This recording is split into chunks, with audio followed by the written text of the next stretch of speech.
Hello, hello, and welcome everyone to the new XK podcast. I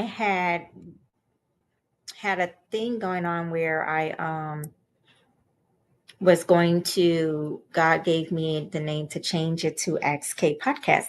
And so welcome everyone back um, to the podcast where today we're actually going to talk about um, we're actually going to talk about minority mental health. July is the awareness month for that. It's also an awareness month for other things as well, but this episode explores the unique challenges minorities face regarding mental health and the importance of culturally competent care. We'll break down stigmas, access barriers, community dynamics, and healing solutions. So, without further ado, we want to talk about what this is understanding the struggle of minority health. Okay. So it's a thing called BIPOC, which is Black Indignant People of Color. Okay. Individuals are less likely to receive mental health care than white counterparts. Okay. And so that's where, if you've ever heard someone say POC mostly is people of color. I don't know why people do this. I don't like the racism of any of it, but it is what it is.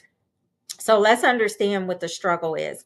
Historical trauma, there's historical trauma that's there, which means things that could have happened way back yonder. Racism, discrimination, those are a few of the things that can cause the trauma, the struggles that people have with it. Cultural stigmas around seeking help. Whereas um, Black people, we have come to a place where it's like not a cool thing to get help.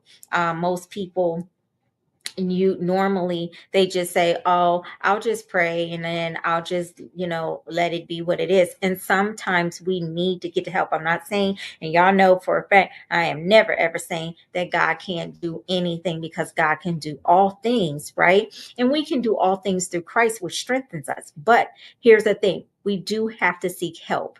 And many years ago, it was stated, many decades, probably centuries, Black people just didn't seek help. If they did, they were declared crazy or incompetent, not knowing their direction. So you want to understand the diagnosis. Sometimes you can be underdiagnosed, or you can be misdiagnosed in minority populations, which means they'll tell you you have one thing, but you actually have something else going on, because they're just putting stuff together. Now, understand this, the reason why we have these doctors, I don't care what type of doctor they are, they're practicing physicians. There's an ultimate physician, but God has put them here and gave them this platform, this space to be what they are. They went to school, they learned all of the things so they can do these things. So sometimes you can be misdiagnosed, and sometimes you can be underdiagnosed, where they might say, oh, you're just dealing with depression or anxiety, and then they give you something for it. Okay, but there could be other underlying issues. And so you want to really, really talk to your physicians and try to get that care as soon as possible. There's also what is a lack of representation in mental health professionals. And the reason why that is because you have a lot of mental health professionals who are not acting as professionals. And if you are a person who comes across someone like that, then I admonish you wholeheartedly. I admonish you to seek someone else, find someone else, or say, hey, I'm here for this reason, but this is not what's actually taking place and what's happening. So listen, if we can't focus on what I need in the treatment for me, not treatments that you give to others, then we need to just sever ties right here, right now. And that's perfectly fine. I even myself, at times where I needed to see a doctor because I was dealing with depression and anxiety once upon a time in my life. And because of that reason, I went and sought help. Now, everybody was not helpful. So, those who were not helpful, I didn't focus on the fact that they weren't helpful. I moved on. I said, I can't do this with you anymore. And so I had to just walk away and find a different form of help. So you one of the things is you cannot heal in a place that doesn't see your pain, right? We can't heal when someone else cannot see even our pain.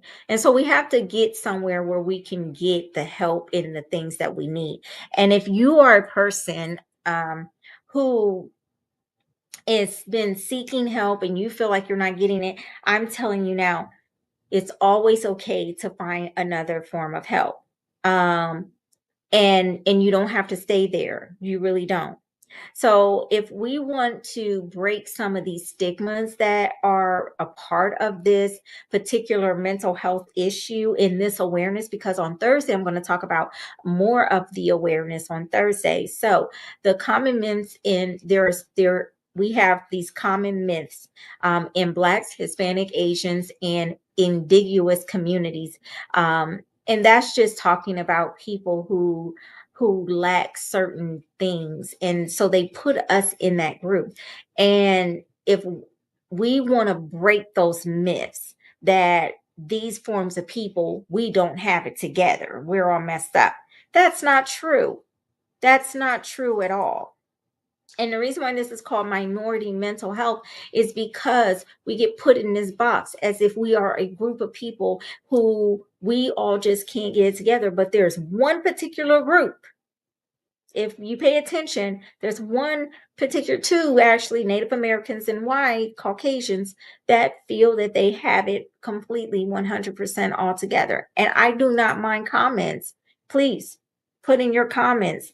We can talk about these things, okay? Because where people are afraid to talk about racism, colorism, and stuff, this stuff is real. We've been dealing with it for so long, even though there's freedom in the world, we still been dealing with the same stupid stuff that we should never be dealing with at all.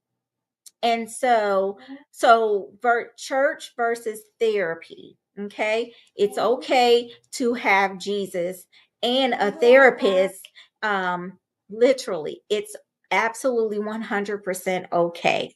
You do not have to feel like, oh, if I'm going to church and I'm believing in Jesus, then I can't actually have a therapist. That's a myth, and that's not true at all. We want to have encouraging conversations and visibility, and that can be through media, community leaders, or influencers.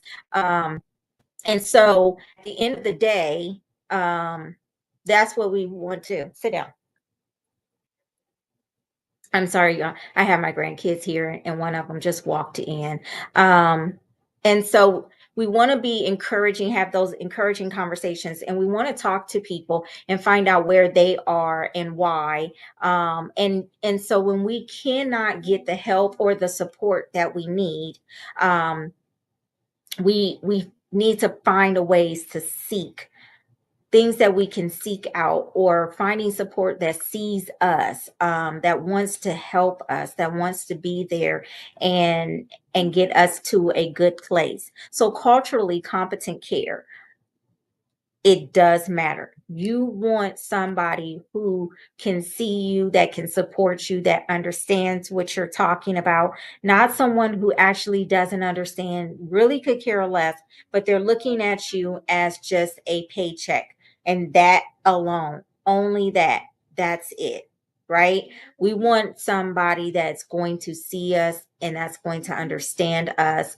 And that can be there. Now, let me tell you, there are some people who look just like you, and they are not culturally giving competent care at all. So, where to find therapists of colors? You want to seek out, look at your job and see what there's always a list of people, and you can always go through there and you can look through the list to see if you can read people's profiles and things of that nature. I know my husband, where he works, he has this thing called Spring Health, and you go on there and you're able to see a whole list of people.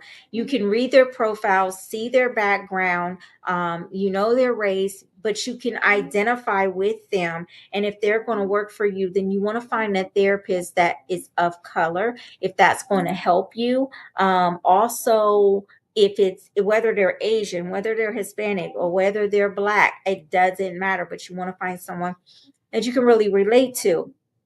And so, free or low cost resources. So, therapy for Black girls, um, and inclusive therapists, sometimes those are best. So, I s- I have come to notice that a lot of young Black men and young Black women, in today's society, they suffer a lot behind some of these things, and they don't seek care, they don't get help, or things of that nature.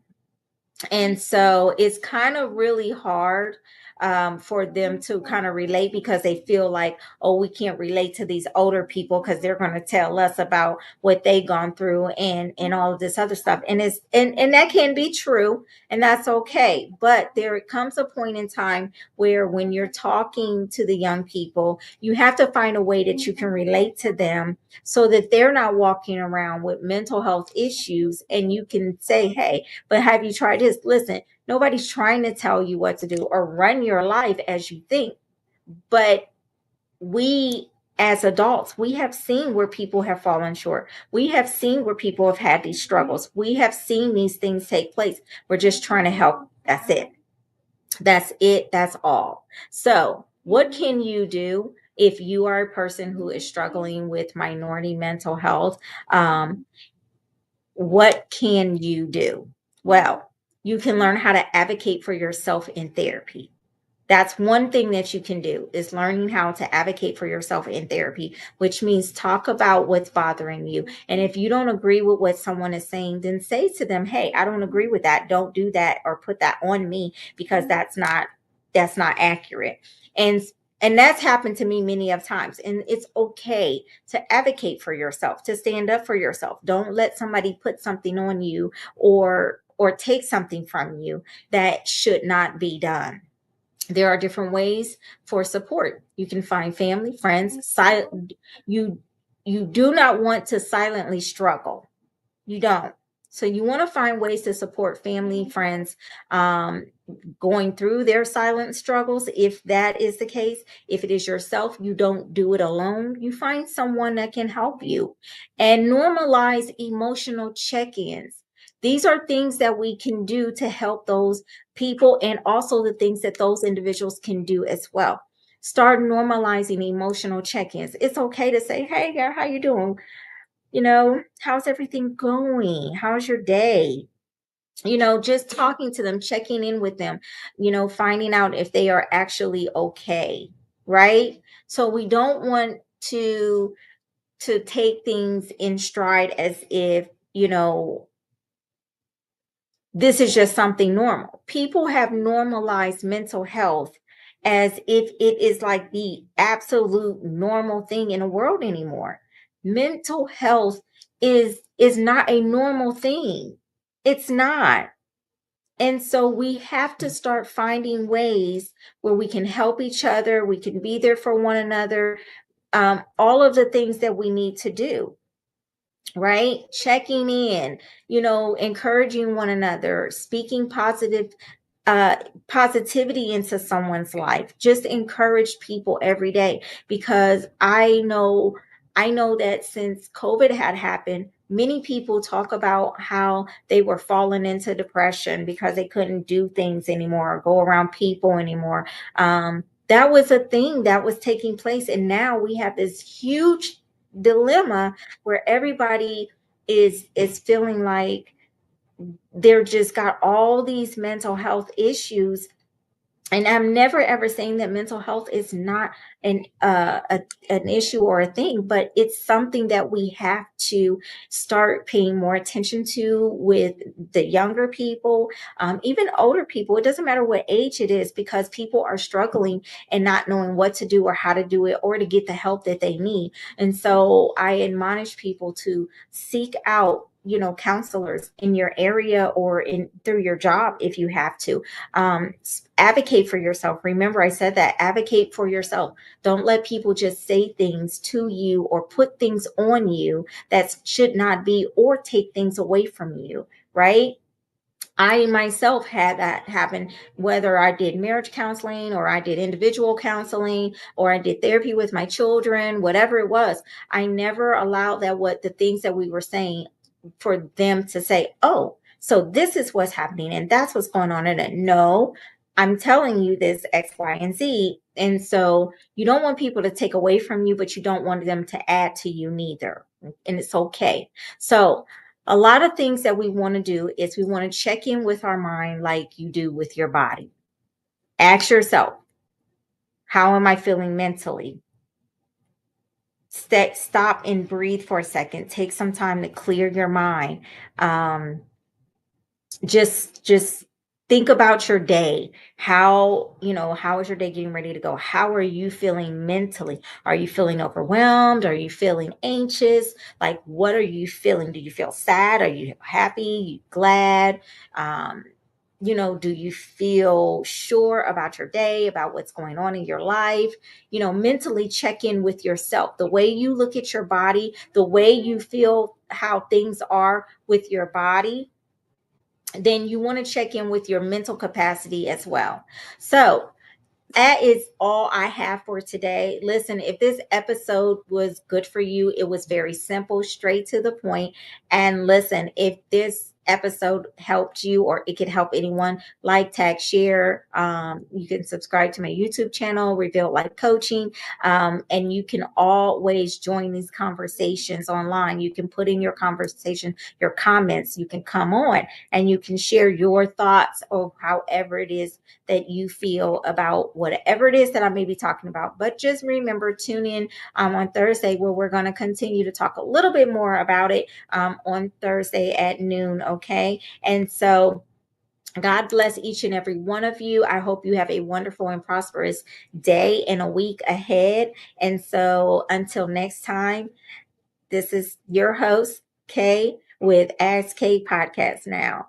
Have a blessed day. Bye bye.